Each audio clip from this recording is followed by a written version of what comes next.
And with Jenna, unfortunately, she went through something that was really difficult. She had cancer at a really young age. Hey, what's up? Welcome back to my channel. In this video, we are going to be talking about the reciprocal IVF process for same-sex marriage couples. It's a Q&A, so you'll be finding out some interesting information. We got a couple questions in the DMs, which her DMs are always open, like she says. But some of them we added to. We got a couple from the internet because we were like, well, some people are asking us questions. What else can we do with this? But hey, before we get started, my name is Sarah Chicharo, and I was in a car accident 20 months ago that really delayed our process in IVF. And so, we're here today to talk about this, and we're really excited. And this is Jenna, my wife, and so, yeah. But hey, if you're new, make sure to subscribe down below. All right, let's get started. All right, so we have the questions here. Now let's go to number one. Number one, what is reciprocal IVF? So reciprocal IVF, it's when two parents that are the only female, because male can't do it. Males can't do that. They have two uteruses and reproductive organs, both taking part in the baby's creation. So it's her egg, and we're putting it in my uterus. So my body will create a placenta, and I'll give birth to the baby, but it will be her baby, which is so romantic. So what's interesting is that with reciprocal IVF, both parents are involved. One person gives eggs, like that's my part. And then she's the one that's going to carry the baby through the pregnancy and, through the 9 months and then give birth. And what's interesting with this is that, in the future, I would love to be pregnant as well. And so in the future, we're going to do the same thing, but I don't think we're going to use Jenna's eggs. We'll just use my eggs into me. So, it's really awesome. Helps us feel like we're a family, like we both created this baby. Yeah, we both have, a role in it, which is fascinating because most people can't say that they have a role in the pregnancy part. Yeah. Men and women can't do it, and men can't, only women and women during, before the baby's born. So it's really fascinating with this. So this is awesome. Number two, has reciprocal IVF brought us closer together? I believe so. We haven't done the transfer part yet, but it's already brought us closer, just this whole process. Even though it's just the beginning part, I've been doing the egg retrieval, and then Jenna's giving me some of the shots. I gave most of my own shot. The thing is, you were there during my appointments. All my appointments. Yeah. Now, you haven't missed any. None. Been there every time. Every time. And then also, when you're going to be pregnant, you're going to have a big role in that because you're giving the blood, you're giving the, everything. Number three. Who's carrying? Number three. So that's kind of an easy one. Someone wrote in and asked us. They wanted to know. They were like, who's going to carry the embryos? Jenna's going to be carrying them. But, in the future, I will want to carry. I want to carry a couple of them. So that's interesting. The whole carrying concept. It's exciting. It is. It's like you have all the attention, too, because you get pregnant. You're going to have all the attention. That's right. I don't really like attention. I'm kind of like, oh. 4, does insurance cover the costs? Do they? Yeah, they would, right? The cost of IVF? No, not the cost of IVF. You wish. I wish it would, actually. That sucks. Yeah. So they did a couple of our beginning labs because those are labs that are allowed for any person who thinks they might get pregnant, but they consider this to be like, we have to deal with it on our own. We don't have all the things that heterosexual couple has, like sperm. So they're just like, oh well, you have to deal with that. We didn't have insurance cover much. It was maybe like just a few labs in the beginning. That's it. And so what's interesting with that is it sucks. It's a big drawback because you have to pull out loans and you pretty much are paying everything out of pocket. We paid most of it already out of pocket. Good thing we have good jobs, to afford this. Otherwise, I don't know how we would do it. Like, how does a couple, that are two women that don't make enough money or even have good credit it to get a loan for something like this. You really need to be in a good spot. You really have to plan a lot before you do this whole thing. Just IVF in general, you know, even for a heterosexual couple. So what I know that a lot of people do is they scrimp and save. They actually just, you know, are very thrifty, you know? No, they're saving. They're just thrifty, you know? They know that they're putting their money toward their family. Yeah. And it's a big deal. It's important. Purposely, they just save all of their money. They just really are buying less expensive cars. They're eating less expensively, and they are saving. Well, like for us, you know, even though our income is pretty average, like pretty awesome, I mean, it's fine.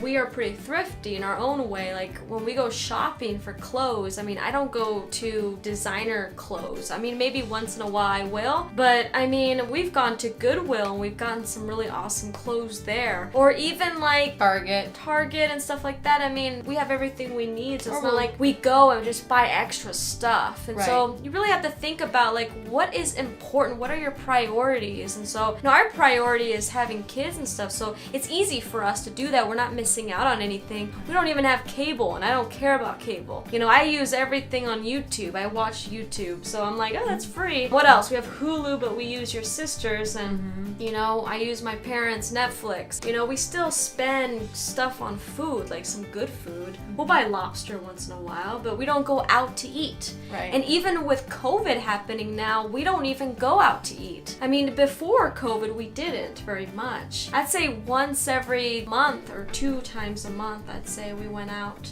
to a restaurant, and that's it. It's something that I guess it's all about your lifestyle and how you grew up, because I grew up, you know, not going out to eat very much and eating at home, and that's just, you build family, you build relationships with that. And so when you think about it, you know, family is really important to us. You know, we really want to have a big family. We hope to have, you know, I don't know if that's one of the questions, but we want 4 or 5 kids. That's our goal. And so we plan on doing, you know, IVF again. So that's a big deal. Anyways, I'm going off topic. Oh my God. So why does it cost so much? Why does it cost so much? Oh my God, the medications. Oh, you have a procedure. Duh, it's like a surgical procedure, so it's the like egg retrieval. Medications that are like these crazy hormone medications. They're expensive. Yeah, they are. $2,000 just for one med. For a single med. She had to take 4 or 5. We ended up spending around $8,000. A little over $8,000. A little more than $8,000. Because we had extra days. Yeah, we had to go 3 more days than expected. So we had to go to the pharmacy after she had already taken all these meds to buy more meds to inject them into her. So she had over $8,000. It was like something like just under $9,000 for all of these medications. That's one reason that it's cost so much, the whole thing.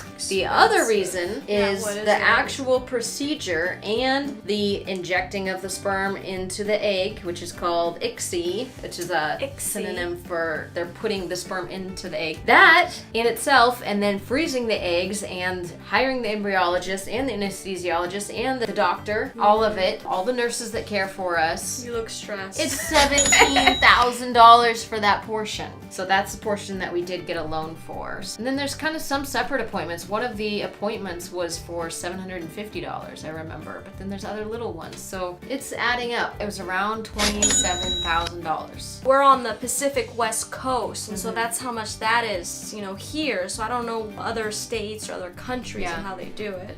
This is a good one for Sarah. Why did we choose to use your eggs? This is one I think that someone wrote to her DMs. They asked why we chose her eggs. My answer is always, look at her. No, it's not about my looks or anything. She looks like a model. So they checked my genetic, and I literally have nothing, you guys. Nothing. You can't find anything. There's no genetic abnormalities. There might be a little depression here and there, maybe some alcoholism, back in her grandma. Yeah, but it's way back. There's other things too, but it's like abnormalities. We don't have like autism and all that stuff. I've not seen it. I don't think that's genetic. I don't think that is. Other things that are genetic, she didn't have any of those factors. So that was a good thing. Yeah, there was nothing like that. And I've always been athletic. I mean, I can't right now because of the pain that I'm dealing with in the car accident, but my grandpa, he's a professional wrestler, you guys. Look up Alfonso Chicharo. You know, originally from Spain, but then he came to the United States, had some movies and blah, blah, blah. Anyways, it's crazy because then he died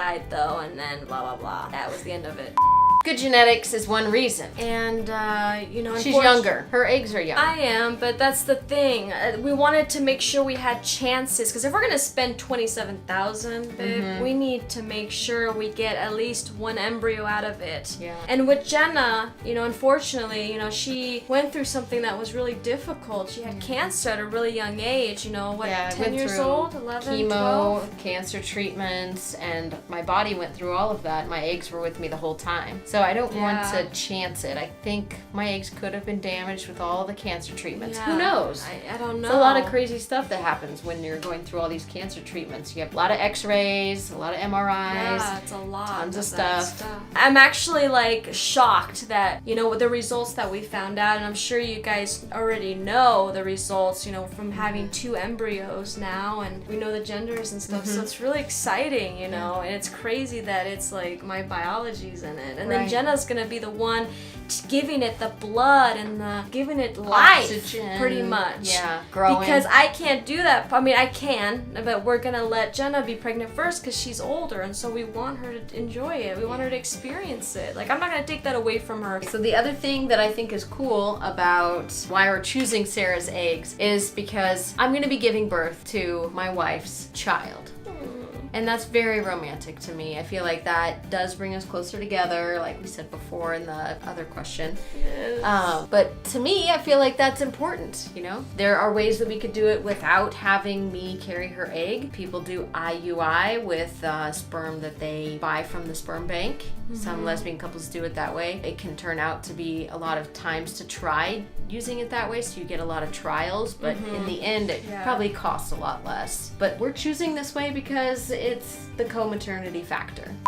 Okay, so what's the next question? What happens to the eggs once they are retrieved? That's a good question. What does happen? I don't know. Well, they take it out of me, and there's these red tubes that they look like they were filled with blood, but I don't know. I was pretty drugged up, so I was really relaxed about it, but I kind of freaked out seeing that. I think it's because they fill it. They just take it and then they put the egg in there. They retrieve that and put it in there to safely, transfer it to the embryologist. But it's just a red tube. There was a door in the procedure room. Yeah. And that opened up and it went into the embryologist lab.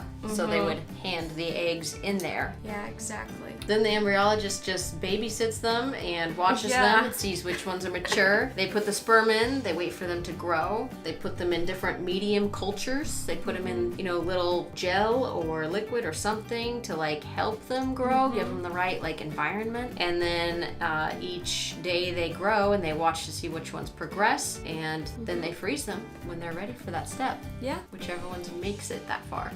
Why we chose to do frozen embryo transfer instead of a fresh embryo transfer. That was the other one that someone wrote in, I think. They were like, why are you doing frozen ones? Yeah, they think why not fresh? Maybe frozen might less of good results, but actually studies show that if you use a frozen embryo, they're more likely to, progress and become a baby. If you do the fresh embryo, they have lower rates of being successful. So, which is interesting because, you would think it would be the other way around, but do you know why that is, Jen? The frozen ones, usually they do testing on, and they That's true, huh? have them grow to a later blast stage, because if they put in a 3-day embryo, it might not have ever made it to day 5. So it's a strong egg if they're able to freeze it. Also defrost it, That is true. It's a very strong embryo. I agree. And we're lucky we have some strong ones. Why we chose to do genetic testing? Well, for one, we're spending so much money on this. Might as well spend $2,000 more just to do this genetic testing. Right. It increases the chances that the embryo will become an actual baby with a live birth. Exactly. We want to make sure it makes it. There are some embryos that make it all the way to blast stage and stage 5, and then they can defrost them, put them in, and then they don't actually ever become a live birth. Sometimes they do, obviously, but it increases their chances of finding the egg that's the strongest one that's going to actually turn into a baby. And so the last question. Okay, so why choose the ICSI for fertilization? It's ICSI, and if you are watching this video and you want to know about IVF, then you may know about ICSI already. So there's an option to take the little egg and put some sperm on it and just see what one happens to get in. That has a lower fertilization rate. Sometimes those eggs don't get fertilized and the egg ends up dying because none of the sperm can get in. Yeah. The other option is the ICSI, where the embryologist watches all the sperm, sees which one looks symmetrical, sees which one is swimming straight. They can't really test those sperm to see like which one's the best. But they just pick one that looks good and they put it into the egg and then they let it fertilize. And that has a much higher fertilization rate and people don't end up wasting the little egg that never got fertilized, ends up just dying. That's why we chose ICSI, and I think our clinic only does ICSI because of the higher fertilization rate. Hey, I hope you found this video valuable. You know, it's crazy that we're doing reciprocal IVF and it's something that's not, you know, of the norms, right? But it's something new and exciting and we're excited about it. We are. We're excited about it. It's just interesting to see what happens. You know, you're really putting a lot out there and having a lot of faith. We actually pray together a lot. Like our praying together has gotten stronger and kept us together, and the whole thing is faith. It's a good example of trusting in what's possible. Yeah, you just have to. I mean, anything can go wrong, but you just have to have faith that, you know, the universe, God will help us. Hey, be sure to subscribe down below and also hit the thumbs up. You know, also don't forget to check out my socials. You know, this way we can stay connected. You know, my DMs are always open. All right, I'll see you in the next video. Peace. You have to be your biggest fan. And when things are really tough and they're really rough and nothing's working, but there's something inside of you that says, I just have to follow that. Because you don't know who you're going to meet, who you're going to meet, who you're going to meet.